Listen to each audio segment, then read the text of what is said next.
forever under the moon. Ah yeah, took your heart and you took mine. We threw them away too soon. Hi everybody, so this week we have something a little bit different. We've got a fantastic exclusive interview with Adrian Warwick from Warwick Young for the global release of their upcoming album called Sunrise to Paradise. It's so exciting to be here and we are thrilled to bits to be given this. It's amazing. What is the album about? What is the album about? It's lovely to have you here, by the way. The album is been constructed over the last 6 months, and it's about love. It's about love when it's at its highest, love when it's at its lowest. It's about all the different emotions that are associated with love. And then added to that, we've got a couple of other songs which throw a bit of a spin on it, but there's a combination of really sad songs, some upbeat love songs, and then there's songs about the story of a relationship as well. Yeah. So it goes through the whole process. Wow, that sounds like an emotional roller coaster. It does, yeah. So where's it been released? It's actually being released globally. Wow, right, well. okay. Yeah, it's being released globally. That will be on every musical platform, in every region throughout the world. And we've basically got other bits and pieces going with it, but yeah, they're talking now to us about a release in May. May this year, May 24. And we're excited and nervous. It's a bit like not long away. Yeah, absolutely. Wow. It's been hard work, lots of sleepless nights. Yeah. Yeah. Well, you look quite fresh considering. Yeah. Well, I slept for 36 hours before. So there you go. The life of rock and roll, right? Yeah, well, this little friend here, this is called Swifty. Right. Yeah, it's a Taylor guitar. It's where a lot of the songs start, and they also start on Mark's piano as well. I'm Adrian, and there's Mark Young, and songs start on the piano as well. And we transpose most of our stuff over to the piano. And being modern country, the reason we've decided to do that is we wanted a bit of a twist on it. We wanted to incorporate piano into the modern country feel, as a lot of artists do these days. Well, I love country music, and likewise, I love the stories behind country music, and I think they really do tell a lifetime of love and, you know, everything really. Do you have any interest in stories behind? Yeah. There's one really interesting story. We finished the album. And then we sat in the studio, and I just started writing these lyrics down and tapping my foot, and I said to Mark, have a listen to this. And we suddenly realised we'd put together a line dance song. So anyway, we've subsequently wrote this line dance song, we sent it off to them, and they've come back and gone, wow, we love this. And so what's happened is we've wrote the song, we've recorded it, and the song will basically be going not just out live, but it's going to go onto TikTok as well. Right. Oh, brilliant. With proper dance routines. Oh, is that? And this is a challenge. We can do the TikTok dance challenge, And Mark, my co-writer, Mark spent 6 years in Nashville, and he was doing the line dance circuit. Right. And so when we started writing this, it was just instant for us because Mark knew the tempos and what should be involved in it, and I put down the lyrics and the melody, and we put the guitars, we put some stuff down, and we've got a session player on that as well playing with us, and I'll tell you a bit more about that later. But so real surprise because we just done it for a laugh. we were going to invent our own little dance in the studio. Please make it easy. Please make it easy. You want something simple that like the kids can do, like the 36, 40-year-olds, and then the over 40s can do as well. Even just like a broken down one that's like an easier version. Well, they that's exactly what they want to do. They want to make it so it's something that everyone can do. Yeah. Global release, and if we'll see. But if we can get some viral on it, then who knows? We could be doing it in Malden High Street. What's it called? Mob dancing or something. That would be brilliant. But in all seriousness, that's the plan with it. Oh wow! And that that just shows you that when you write songs, you a lot of songwriters will tell you this as well. You just don't know where the next idea is coming from. And interesting in that story, I wanted the character in it, the female, to have a really beautiful name. So I'm massively into the native Indian culture, and we've come up with the name Takoa. I wrote the name Takoa as the name of the lady, and it means beautiful. Nice. In Cherokee. Yeah, Wow. nice. So. That is beautiful. Yeah. So and again, it's just that the native Indians, spiritually just beautiful people. Yeah. We could all learn a lot from them. Massively so. And agreed. And the song, when you hear it, it's really upbeat. It's really happy. Lots of clapping in it. Yeah.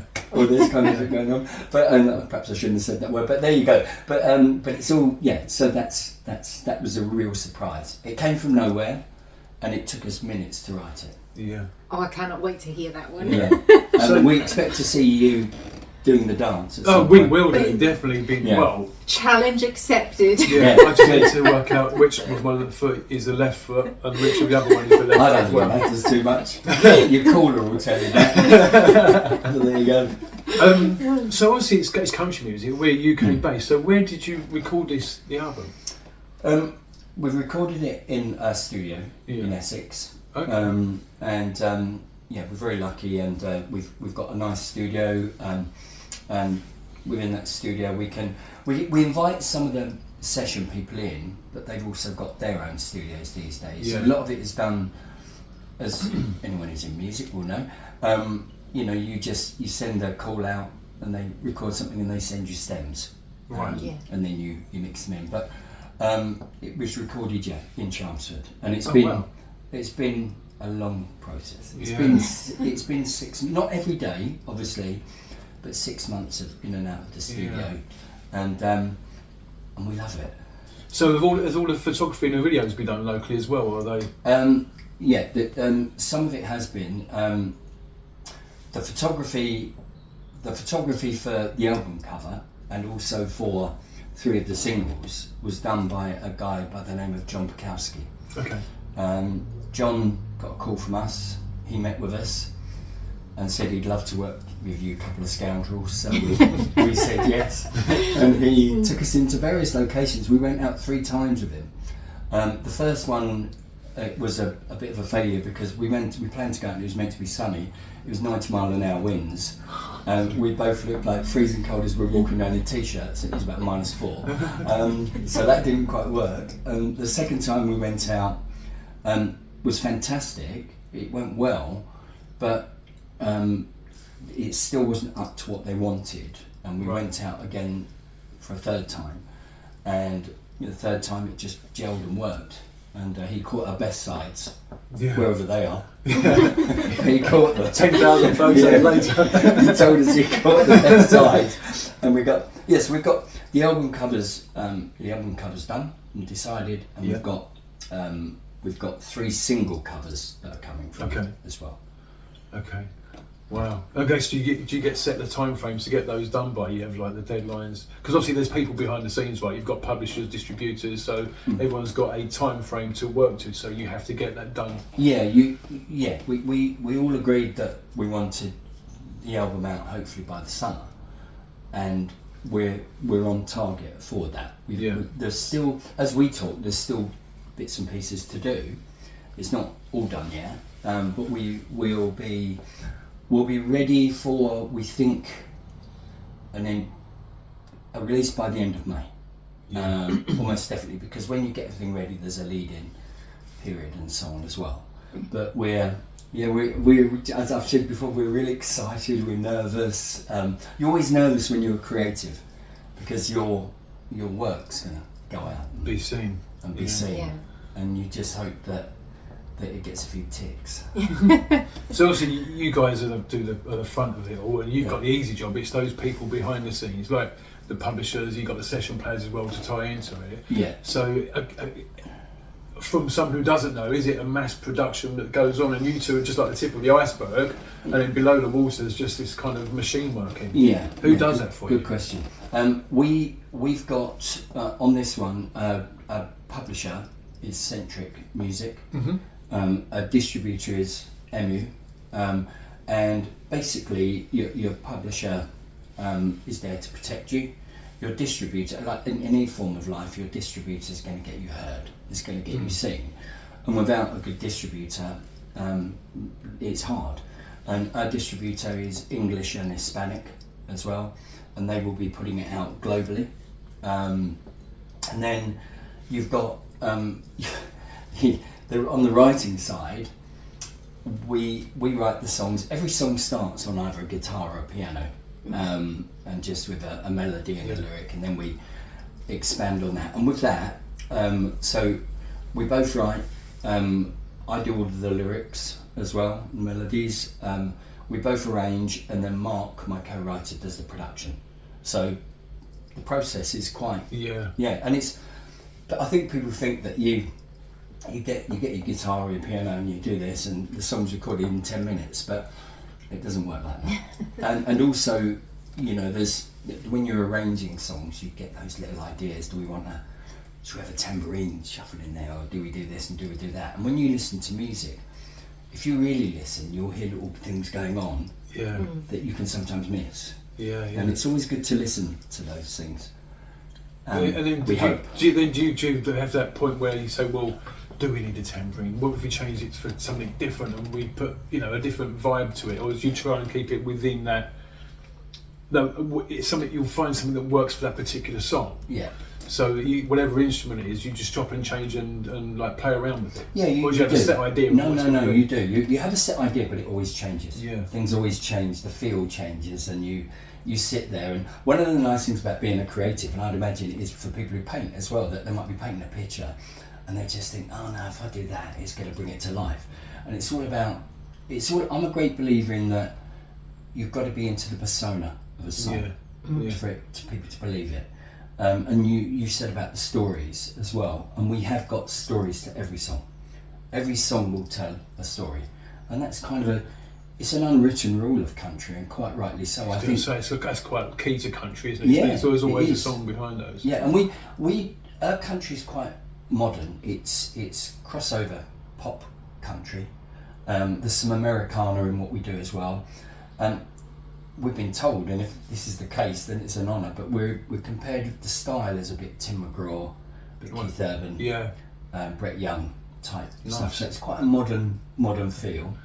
And when people hear it, they'll hear blends of acoustic guitar, electric guitar, pianos, orchestras as well, orchestration going on as well. So because orchestration is used in so much music now, people don't realise it. Even your pop music and whatever it may be. Without orchestras, it can sometimes. It's nice that you can kind of mix genres across different music, ways of playing music across different genres. Yeah, absolutely. No, it's not just it's orchestral. Then there's classical. Then there's reggae. Then there's pop. There's a lot of blended stuff going on. Yeah, there's a lot. It's fusing together now. Yeah. And the other thing that's quite interesting is when you write songs, you put X amount of songs out, but there's a lot of songs that go in the bin. For your choice. Yeah. You could be writing a song, and I mean, Mark and I, we're so lucky. We've been working together 17 years now, and I love him as a brother, and he does me.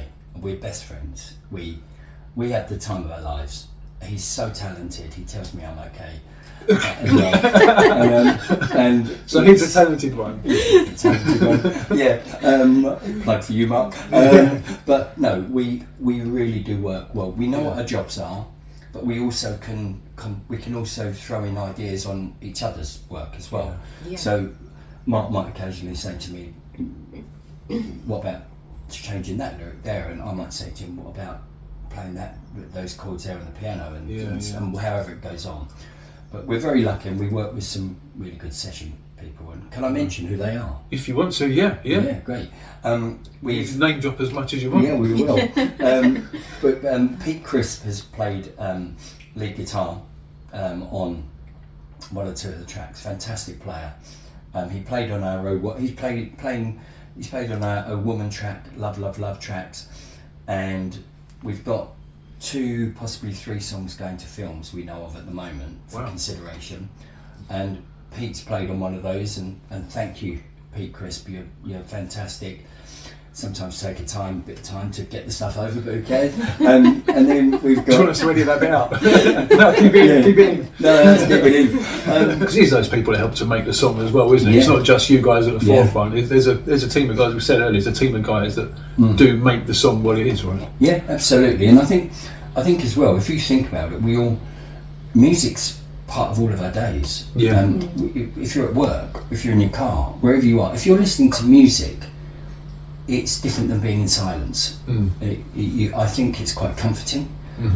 Stirs emotions. With this album, there'll be there's sadness, there's happiness, there's regret. And they're all things we go through, all of us, and we all share that, and loss as well. Yeah. When you lose someone through death or a partnership breaks up or whatever it is, it's sometimes nice to be able to associate with a song. Or a song associate with you. Yeah. And very much so. Yeah. Very much so. And regards the video for our first single, Threw Them Away Too Soon, that was done by the amazing Stephen Bates. Brilliant job done. That will be out sometime in May. And once again, big thank you to Steve. Yeah. Adrian, this has been absolutely fantastic, mate. We always ask at the end of our interviews how everyone can contact you on socials or... Yeah, they can. We've got. I have to remember all this. We've got a website, and it's all the W's, and then warwickandyoung.co.uk. Warwick, as it AND and Warwick and yes, Young. Yeah, and that actually you can these days you can go in there and you can download and stream all of our releases there, and see the videos and get the contact details and a bit of bio on Mark and I. We've got Facebook as well, Warwick and Young, and that's the ampersand, so it's Warwick and Young. We've got Instagram. Why do we do that when we say ampersand? Because we're the old generation and we have to explain it for the younger generation. Like an ampersand thing. You got TikTok coming up obviously as well for line dancing. And we're on Instagram on Warwick and Young, and TikTok. We're new to us. I mean, this is going to be our first jump into the TikTok world. Welcome to my world, mate. You're learning. And that's really going to be. That's quite exciting. We've been told that 2 or 3 songs from the album are going to have bits going on. So not just the line dance song. There's a song. Actually, I can say this. There's a song that we've crafted that they're telling us they think could make a really good wedding song. Oh, nice. We hope that's right. And it's an out and out love song, and it tells the story about when you first see that someone special, and it's called Since I Saw You There, and it's a beautiful track. It is a beautiful track. You shouldn't perhaps say it about, but I am saying it because it's beautiful. So there we go. I've actually got one last question to ask. Charlie's a fan of merchandise, and she's probably going to want a T-shirt. Well, we know, Adrian, so let's get some money. So, are you going to have merchandise? We'll let you have one. Thank you. No, when I do the TikTok video of me line dancing, I'll be wearing it. Well, yes. And it'll be me stumbling in the background like an old fool. We're going to be. We've got some merchandise that's going to come out, be in the forms of things like T-shirts, bandanas. We're told possibly mugs and things like that, but we don't want to. We just want to get merchandise. Is I think in music you go for a T-shirt, which you do, or a bandana. I love a bandana or a hat. It's really funny you said that, because the bandana idea. We were talking about T-shirts and mugs and the typical kind of stuff you can get, and I wear a lot of bandanas. I always have done, and I just threw in. I just said, "Oh, what about bandanas?" And they come back to us and said, "Yeah, well, we think that's a good idea," and that they will be because a lot of the stuff now, merchandise, you can also buy on your Spotify professional accounts. So that will be coming, and we'll make announcements regards that. So there's 2 T-shirts there, you see. Excellent. Brilliant. Yeah. I'm a medium, by the way. But we think that we don't think, we almost know that the cover photo for the album is going to be on the merchandise. Yeah, nice. Yeah. Brilliant. Adrian, it's been fantastic. Thank you so much. It's an honour to come and talk to you and get this little exclusive. It's brilliant. No, it's lovely. It's been lovely talking to you both Thank as well. you. And you must stream it when it's out. Oh, On your- I'm going to on be your having it blaring as I drive down the high street. Good. I'll be learning the dancing around the Was front it- room before we go live on Stream TikTok. it and share it and do Stream it whatever and you share want it. to, Yeah, exactly. to do with Exactly. it. But no, it's been lovely, and thank you very much for your time. Thanks, Adrian. Thank you. Thank you.